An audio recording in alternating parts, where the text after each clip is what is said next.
નમસ્તે વિદ્યાર્થી મિત્રો. ધોરણ 11 વિષય ઇતિહાસ. આજે આપણે ફરી પાછા દિવાળી વેકેશન પછી મળ્યા છીએ અને ફરી આપણે કોરોનાની મહામારીને લીધે આપણે ઓનલાઈન એજ્યુકેશનની ફરજ પડી છે, જેથી આપણે ફરીથી શરૂ કરવા જઈ રહ્યા છીએ. પ્રકરણ 4 વૈદિક ધર્મ અને સંસ્કૃતિ 2. આપણે પ્રકરણ 3 ભણી ગયા એ હતું વૈદિક ધર્મ અને સંસ્કૃતિ 1 અને આ છે એનો બીજો ભાગ. પ્રસ્તાવના જોઈએ તો દરેક ભારતીયોને પોતાની વૈવિધ્યસભર સંસ્કૃતિ અને વારસાનું ગૌરવ હોય છે. આપણે પણ છે અને અન્ય જે દેશો હશે એને પણ હશે જ. આ સંસ્કૃતિ અને વારસાનો પરિચય આપણને ઐતિહાસિક સાધન સામગ્રીમાંથી પ્રાપ્ત થાય છે, બરાબર, જે આપણે પ્રથમ પાઠની અંદર જોઈ ગયા છીએ. અમુક સાધન સામગ્રી લેખિત સ્વરૂપમાં હોય અને અમુક અલેખિત સ્વરૂપમાં, એટલે કે મુદ્રણ સાધનો એની રીતે હોય, જેમાં વૈદિક સાહિત્યનો પણ સમાવેશ થાય છે. એ પણ આપણી ઐતિહાસિક સાધન સામગ્રી જ છે, જે એ સમયના ઇતિહાસને જાણવા માટે મદદરૂપ બને છે. આ વૈદિક સાહિત્યમાં 4 વેદો ઉપરાંત બ્રાહ્મણ ગ્રંથો, આરણ્યકો, ઉપનિષદો, સૂત્ર સાહિત્ય તેમજ શ્રુતિ, સ્મૃતિ, રામાયણ, મહાભારત અને જૈન તથા બૌદ્ધ ગ્રંથોનો સમાવેશ થાય છે. કયા કયા? તો બ્રાહ્મણ ગ્રંથો, સૌથી પહેલાં તો વેદો પછી બ્રાહ્મણ ગ્રંથો, આરણ્યકો, ઉપનિષદો, સૂત્ર સાહિત્ય, શ્રુતિ, સ્મૃતિ, રામાયણ, મહાભારત, જૈન તથા બૌદ્ધ ધર્મ ગ્રંથોનો સમાવેશ થાય છે. આ સાહિત્યને ભારતની સનાતન સંસ્કૃતિના તત્વજ્ઞાનના સ્ત્રોત તરીકે, એટલે કે એને એના પ્રવાહ તરીકે ગણી શકાય. એમાં સૌથી પહેલું છે બ્રાહ્મણ ગ્રંથો. બ્રાહ્મણ ગ્રંથો વૈદિક સાહિત્યનો જ એક ભાગ છે. વૈદિક સંહિતા પછી તરત જ બ્રાહ્મણ ગ્રંથો રચાયા છે. વેદ મંત્રોના શબ્દોની વ્યુત્પત્તિ એટલે કે એ ક્યાંથી ઉત્પન્ન થયા છે, ત્યારબાદ એનું અર્થઘટન, પછી એનું વિનિયોગ એટલે કે એનો ઉપયોગ કઈ કઈ જગ્યાએ થાય છે એ મંત્રોનો, બરાબર. જેમ ઋગ્વેદ છે એના મંત્રોને ઋચાઓ કહેવામાં આવે છે, તો એ બધી ઋચાઓની ઉત્પત્તિ ક્યાંથી થઈ, એનો અર્થ શું થાય છે અને એનો કઈ જગ્યાએ કયા કર્મની અંદર ઉપયોગ થાય છે વગેરેનું માર્ગદર્શન બ્રાહ્મણ ગ્રંથોમાં મળે છે. વૈદિક સાહિત્યમાં ગદ્ય સ્વરૂપે લખાયેલ આ ગ્રંથોમાં વેદ સંહિતાની સમજૂતી અને તેના પરની ટીકા એટલે વિવેચન, બરાબર, આપવામાં આવ્યા છે. વિદ્વાનોના મતે દરેક વેદની શાખા માટે એક બ્રાહ્મણ હતું. તેમાં ઋગ્વેદ સંહિતા માટે ઐતરેય બ્રાહ્મણમાં જુદા જુદા યજ્ઞોનું વિસ્તૃત વર્ણન કરવામાં આવ્યું છે. અહીં બ્રાહ્મણ એટલે કોઈ વ્યક્તિ નથી, બરાબર, બ્રાહ્મણ ગ્રંથો જ. યજુર્વેદ સંહિતા માટે સતપથ અને તૈત્તરીય બ્રાહ્મણ છે, બરાબર, એટલે કે યજુર્વેદને સમજવા માટે સતપથ અને તૈત્તરીય બ્રાહ્મણનો આપણે ઉપયોગ કરવો પડે, એને જાણવું પડે તો અથર્વવેદના મંત્રો આપણે સમજાય. તેમાં સતપથ બ્રાહ્મણ શુક્લ યજુર્વેદ માટે અને બ્રાહ્મણ ગ્રંથોમાં તે સૌથી મહત્વનો વિશાળ ગ્રંથ ગણાય છે. તેમાં પિતૃ, સોમ, રાજસૂય વગેરે યજ્ઞોનું વિસ્તારથી વર્ણન કરવામાં આવ્યું છે. આપણે મહાભારત કે રામાયણ જોતા હશું ત્યારે પણ અમુક યજ્ઞોનો એની અંદર આપણે ઉલ્લેખ થયેલો જોવા મળે છે. બધા બ્રાહ્મણ ગ્રંથોમાં તે સૌથી મહત્વનો અને વિશાળ ગ્રંથ છે. તેમજ પ્રાચીન ભારતના રાજાઓના નામ અને ચરિત્રોના વર્ણન છે, તેથી તેનું ઐતિહાસિક મહત્વ પણ ખૂબ જ છે. તે યાજ્ઞવલ્ક્ય ઋષિએ લખ્યા હોવાનું માનવામાં આવે છે, કારણ કે ઘણા બધા ગ્રંથો છે એના લેખકો કોણ છે એના વિશે આજે પણ એક પ્રશ્ન છે. જ્યારે તૈત્તરીય બ્રાહ્મણ કૃષ્ણ યજુર્વેદ માટે છે. સોમવેદ સંહિતા માટે અલગ 8 બ્રાહ્મણ ગ્રંથોની રચના કરવામાં આવેલ છે. તેમજ અથર્વવેદ સંહિતા માટે ગોપથ બ્રાહ્મણ છે, જેમાં ગાયત્રી માટે સમજૂતી આપેલી છે. આમ બ્રાહ્મણ ગ્રંથમાં યજ્ઞક્રિયાના વિસ્તૃત વર્ણન સાથે વૈદિક સમયના ભારતીય સમાજના રીતરિવાજ, આધ્યાત્મિકતા તેમજ તાત્વિક વિચારધારા વિશેની માહિતી પણ આપણે પ્રાપ્ત થાય છે. બ્રાહ્મણ ગ્રંથો બાદ આપણે વાત કરીએ આરણ્યકોની. વૈદિક સાહિત્યમાં સંહિતા અને બ્રાહ્મણ ગ્રંથો પછી આરણ્યકોની રચના થઈ છે. આર્યોએ તેમના જીવનના અંતિમ ભાગમાં અરણ્યમાં કરેલા, અરણ્ય એટલે વન, જંગલ માં કરેલા ચિંતન મનનના ફળ રૂપે રચાયેલ ગ્રંથને શું કહેવામાં આવે છે? આરણ્યકો કહેવામાં આવે છે. તેમાં અરણ્ય એટલે કે વન, જંગલમાં રહેનાર વાનપ્રસ્થી, બરાબર, આપણું આ પણ એક પ્રકારનું આશ્રમ છે, વાનપ્રસ્થાશ્રમ, બરાબર, જે ગૃહસ્થાશ્રમ પછી આવે છે. એટલે કે જ્યારે ગૃહસ્થાશ્રમ પૂરો થાય છે ત્યારે 45 થી 50 વર્ષની ઉંમરની વ્યક્તિઓ છે એ ક્યાં જાય છે? વનમાં જાય છે અને પોતાનું જીવન પસાર કરે છે. કારણ કે પહેલે આખી જિંદગી એણે શું કર્યું હોય? બીજા માટે જીવ્યા હોય, પરંતુ પછીનો જે સમયગાળો છે એ ઈશ્વર ભક્તિનો છે અને પોતાનું એ મનન અને ચિંતન કરવાનો સમય હોય, તેથી એને વાનપ્રસ્થાશ્રમ એટલે કે વનમાં રહીને સમય પસાર કરવાનો હોય છે અને એ ચિંતન કરવાનું હોય છે. વાનપ્રસ્થી અને મુનિઓ માટે બહુ સરળ યજ્ઞોનું તેમની જીવનચર્યા એટલે કે આખી જે દિનચર્યા છે રોજબરોજની, બરાબર, તેમજ બ્રહ્મ વગેરેનું ચિંતનાત્મક વિવેચન કરેલ છે. અહીં યજ્ઞના કાંડ સાથે આધ્યાત્મિક સ્વરૂપ વિશે વિવેચન અપાયેલું છે. બ્રહ્મ અને આત્માના તત્વજ્ઞાનનો ઉપદેશ આ આરણ્યકોની અંદર આપેલો છે. આમ આધ્યાત્મિક અને તાત્વિક દ્રષ્ટિએ તેનું ખૂબ જ મહત્વ છે. ઋગ્વેદના ઐતરેય અને સખાયન આરણ્યકની, શુક્લ યજુર્વેદના મધ્યાદિન બૃહદારણ્યક અને કણવ બૃહદારણ્યક તેમજ જૈમિનીયોપનિષદ આરણ્યક છે. આ આરણ્યકોની અંદર ધર્મભાવના પરિપક્વ થયેલી જોવા મળે છે. ત્યારબાદ ઉપનિષદમાં વર્ણવાયેલ આધ્યાત્મિક અને દાર્શનિક વિચારધારા. વેદની સામાન્ય પરિભાષા એટલે કે એની વ્યાખ્યા એવી છે કે વેદ એ એક ગ્રંથ છે, પરંતુ વાસ્તવમાં વેદ જેટલો નાનો શબ્દ છે તેટલું જ વૈદિક સાહિત્ય અત્યંત વિશાળ છે. સમસ્ત વૈદિક યુગ દરમિયાન ઋગ્વેદ, યજુર્વેદ, સામવેદ અને અથર્વવેદની રચના થઈ. વેદ એ કોઈ એક વ્યક્તિની રચના નથી.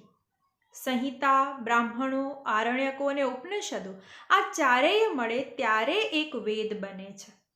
વૈદિક યુગ દરમિયાન સ્તુતિઓ અને આહુતિઓ, બરાબર, દ્વારા દેવોને પ્રસન્ન કરવાની ધાર્મિક વિધિઓ વિકસી હતી. એટલે કે આપણે જાણીએ છીએ એ પ્રમાણે યજ્ઞાદિ કરાવીએ આપણે, બરાબર છે, યજ્ઞ કરાવીએ એની અંદર અલગ અલગ દેવતાઓને આહુતિ આપીએ છીએ આપણે, બરાબર, એને સમર્પિત કરીએ છીએ એ ભાવના. આ સિવાય દેવદેવીઓની માન્યતા અને યજ્ઞથી પર રહેલી તત્વચિંતન અને તત્વદર્શનની પરાકાષ્ઠા આપણને શ્રુતિ, સ્મૃતિ, સંહિતા, બ્રાહ્મણ ગ્રંથો, આરણ્યકો, ઉપનિષદો, ષડદર્શન એટલે કે એની અંદર 6 પ્રકારના દર્શનો છે, એટલે એને ષડદર્શન કહેવામાં આવે છે, વગેરેમાં વિકસતી જોવા મળે છે. ત્યારબાદ વાત કરીએ તો ઉપનિષદમાં વર્ણવાયેલ આધ્યાત્મિક વિચારધારાની, બરાબર.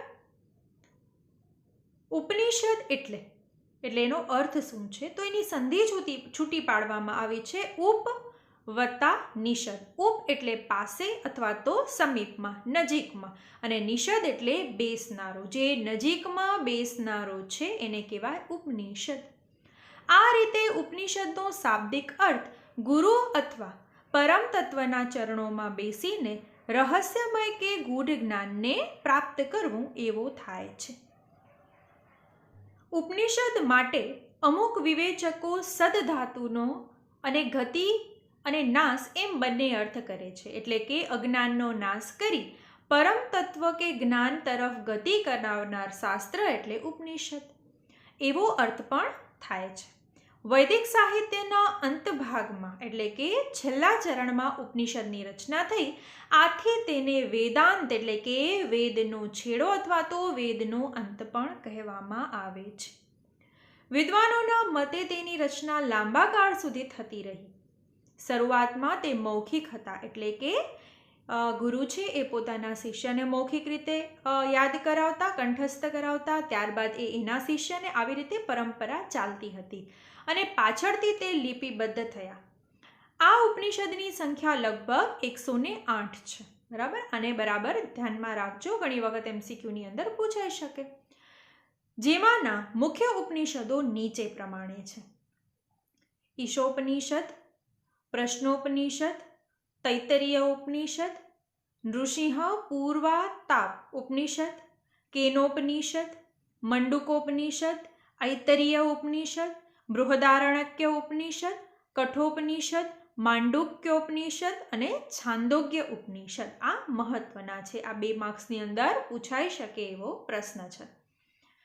બૃહદારણ્યક અને છાંદોગ્ય જેવા પ્રારંભિક ઉપનિષદ ગદ્યમાં લખાયેલા છે અને તે પ્રશ્નોત્તર સ્વરૂપે છે. પ્રશ્નોત્તર સ્વરૂપે એટલે કોઈકે પ્રશ્ન પૂછ્યો છે અને ગુરુએ એનો જવાબ આપ્યો છે. જ્યારે કેનોપનિષદની રચના શેમાં કરવામાં આવી છે? પદ્ય સ્વરૂપે કરવામાં આવી છે. ઉપનિષદોમાં અસત્યમાંથી સત્ય તરફ, મૃત્યુમાંથી અમૃત તરફ અને અંધકારમાંથી પ્રકાશ તરફ જવાનો માર્ગ બતાવવામાં આવ્યો છે. દરેક મનુષ્યનામાં આત્મા રહેલો હોય છે, તે બ્રહ્મ છે. તે જ રીતે સમગ્ર જે કંઈ છે તે બ્રહ્મ સ્વરૂપ છે. તત્વમસી, સોહમ અને બ્રહ્મોસ્મી જેવા શબ્દોમાં ઉપનિષદના બ્રહ્મનું તત્વચિંતન જોવા મળે છે. આ સૃષ્ટિમાં જે બ્રહ્મને જુએ છે તે સાચો જ્ઞાની છે. તેનામાં બાળક જેવી નિર્દોષતા, સરળતા, નિષ્કપટતા અને સત્યને પામવાની જિજ્ઞાસા હોય છે.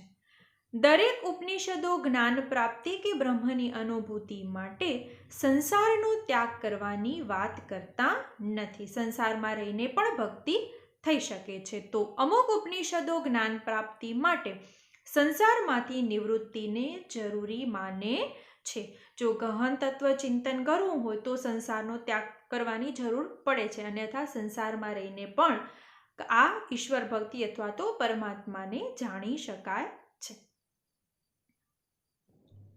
છતાં દરેક ઉપનિષદો જ્ઞાન પ્રાપ્તિ માટે સદાચાર અને નીતિના આચરણને જરૂરી ગણાવે છે. જેમ કે ધર્મનું પાલન કરવું, સ્વાધ્યાયમાં પ્રમાદ એટલે કે આળસ ન કરવો, સત્ય બોલવું, માતા પિતા, અતિથિ તથા આચાર્યને દેવ સમાન ગણવા વગેરે સૂત્રોમાં લગભગ દરેક ઉપનિષદનો એક સરખો ઉપદેશ જોવા મળે છે.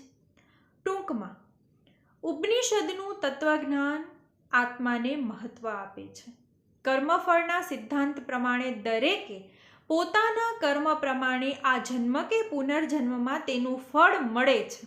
મોક્ષ પ્રાપ્તિ માટે ઉપનિષદ જણાવે છે કે શ્રવણ, મનન કે નિધિધ્યાસ દ્વારા મેળવેલ જ્ઞાનથી માનવીને મોક્ષની પ્રાપ્તિ થાય છે અને માનવી જન્મ મરણના ફેરામાંથી શું પ્રાપ્ત કરે છે? મુક્તિ પ્રાપ્ત કરે છે.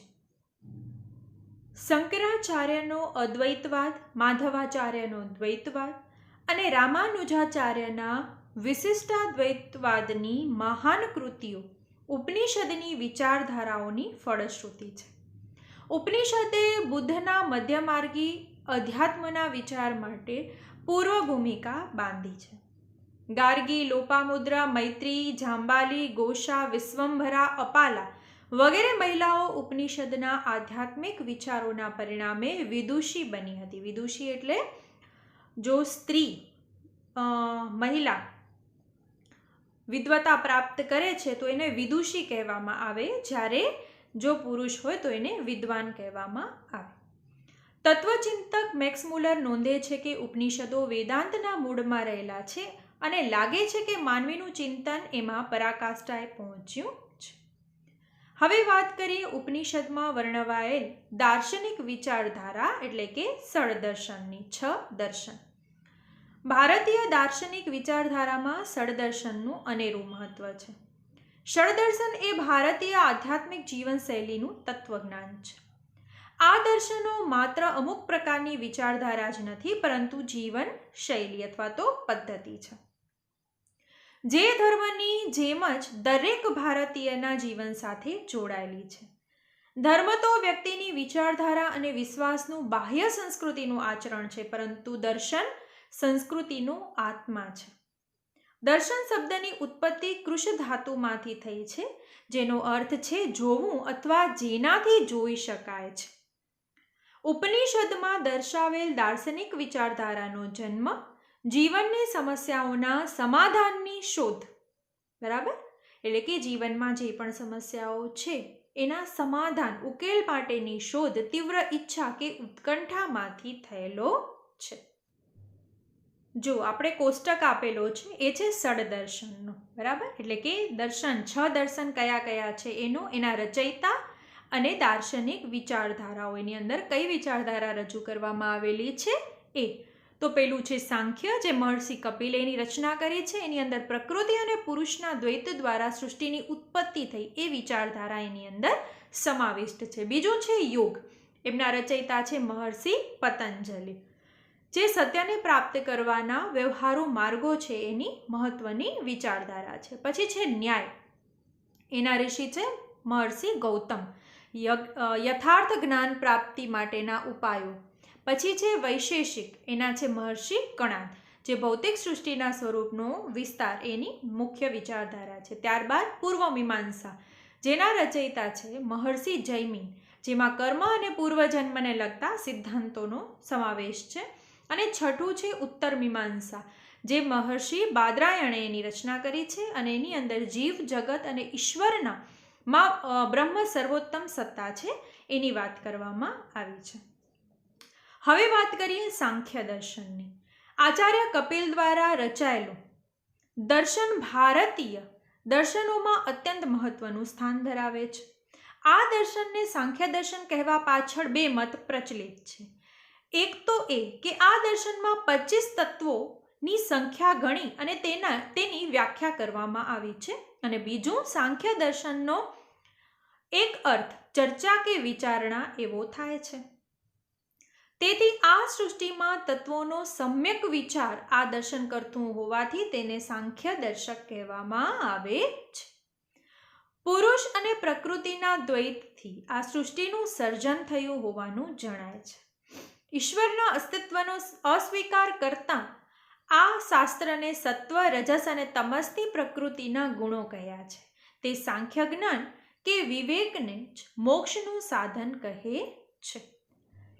ત્યારબાદ બીજું છે યોગ દર્શન. યોગ એ ભારતીયોની આધ્યાત્મિક માર્ગની સર્વશ્રેષ્ઠ સંપત્તિ છે. દરેક દર્શન શાસ્ત્રો યોગની પ્રક્રિયાને મોક્ષનું મુખ્ય સાધન ગણાવે છે. યોગ દર્શનમાં ચિત્તવૃત્તિના નિરોધને યોગ કહેવામાં આવ્યો છે. એટલે કે મગજમાં ચાલતા ઘણા જ બધા વિચારોને સમાપ્ત કરીને એક જ બાબત તરફ ચિત્ત લગાડવું. મહર્ષિ પતંજલિનું યોગ સૂત્ર યોગ દર્શન માટેનો પ્રથમ ગ્રંથ છે. સત્યને પામવા માટેના વ્યવહારુ માર્ગ પર આ દર્શન વિચાર કરે છે. તેમાં જીવ જગત અને ઈશ્વર માટે કોઈ તાત્વિક વિચારધારા નથી. યોગ સૂત્રમાં પતંજલિએ તપ, સ્વાધ્યાય અને ઈશ્વર પ્રણિધાન અને એ ત્રણેયને યોગના સાધન કયા છે. યમ, નિયમ, આસન, પ્રાણાયામ, પ્રત્યાહાર, ધ્યાન, ધારણા અને સમાધિ જેવા 8 સાધનો કે જે અષ્ટાંગ યોગ તરીકે ઓળખાય છે, તેના દ્વારા માનવી ચિત્તવૃત્તિને સ્થિર કરી આત્મપ્રકાશ કે જ્ઞાન મેળવી શકે છે. આ અષ્ટાંગ યોગમાં પ્રથમ 5 યમ, નિયમ, આસન, પ્રાણાયામ અને પ્રત્યાહાર બહિરંગ જે શરીર સાથે જોડાયેલા સાધનો છે, જ્યારે પછીના 3 એટલે કે ધારણા, ધ્યાન અને સમાધિ આ અંતરંગ એટલે કે મન અને આત્માના સાધન છે. અષ્ટાંગ યોગનું અંતિમ ચરણ સમાધિ, જે યોગની સર્વોત્કૃષ્ટ અવસ્થા એટલે કે ઉત્તમમાં ઉત્તમ અવસ્થા, જેમાં ધ્યાતા એટલે કે ધ્યાન કરનાર અને ધ્યેય એકરૂપ બની જાય છે, એટલે કે એકબીજા સાથે જોડાઈ જાય છે. આ યોગની ઉપયોગિતા માત્ર સૈદ્ધાંતિક નથી, તે વ્યવહારિક પણ છે, જેના દ્વારા માનવી શરીર અને હૃદય અને ચિત્તને એકાગ્ર કરી મોક્ષની પ્રાપ્તિ કરે છે. ત્યારબાદ છે ન્યાય. દર્શન શાસ્ત્રમાં ન્યાયનો અર્થ ઘણો વિશાળ છે. જુદા જુદા પ્રમાણો, આધારો દ્વારા વસ્તુની પરીક્ષા એટલે ન્યાય દર્શન. તમે જો સંસ્કૃત રાખ્યું હશે તો એની અંદર પણ તમને ન્યાય ભણવાના આવશે. તેને તર્કશાસ્ત્ર કે પ્રમાણશાસ્ત્ર પણ કહેવામાં આવે છે, કારણ કે ન્યાય દર્શનનો મુખ્ય ઉદ્દેશ યથાર્થ જ્ઞાન મેળવવાનો છે. એક ન્યાયની તમારી સમક્ષ વાત કરું તો એક છે ન્યાય ઘડ્ડરિકા પ્રવાહ. ઘડ્ડરિકા પ્રવાહ એટલે શું? તો કે ઘેટાનો પ્રવાહ. તમે ઘેટાને ઘણી વખત જોયા હશે. તો એ કેવી રીતે જાય? એક ઘેટું જ્યાં જાય ત્યાં પાછળ બધા જ ઘેટા એની પાછળ પાછળ જાય છે. બરાબર છે? આ વસ્તુ ખૂબ નાની છે પણ સમજવા જેવી છે. આપણે પણ દરેક વ્યક્તિએ પ્રવાહની અંદર વહીને કામ નથી કરવાનું, પરંતુ જોવાનું છે કે બધા લોકો ત્યાં જાય છે એ હકીકતમાં રસ્તો બરાબર છે, સાચો માર્ગ છે. જો ખોટા માર્ગે દોરાઈ ગયા તો જીવનમાં ઘણી જ બધી સમસ્યાઓનો સામનો કરવો પડે છે. ઘણી વખત વાત કરીએ તો જ્યારે 10માનું રિઝલ્ટ આવે ત્યારબાદ કયા પ્રવાહની અંદર હવે આપણે આગળ વધવું જોઈએ એની અંદર પણ આ પ્રવાહ જોવા મળે છે કે મારી બહેનપણી છે એ આર્ટ્સની અંદર જાય છે તો હું પણ આર્ટ્સની અંદર જાઉં, મારી બહેનપણી કોમર્સમાં જાય છે તો હું પણ કોમર્સ શાખા લઉં. તો આ બાબત આની અંદર પણ એટલી સમાવેશ છે. આપણે ત્યારે એવું નથી કરવાનું. આપણે શેમાં આગળ વધવું છે, આપણે શેમાં રસ છે, રુચિ છે, એ પ્રમાણે જ પ્રવાહની પસંદગી કરવી જોઈએ. એવા અલગ અલગ પ્રકારના ન્યાય આપેલા છે. ન્યાય જ્ઞાનને પ્રકાશરૂપ અને શબ્દને પ્રમાણરૂપ માને છે. આ દર્શન પ્રમાણે આત્મા, શરીર અને મન ઇન્દ્રિયોથી પર છે. અહીં માનવ જીવનનું અંતિમ લક્ષ્ય મોક્ષને ગણવામાં આવ્યું છે.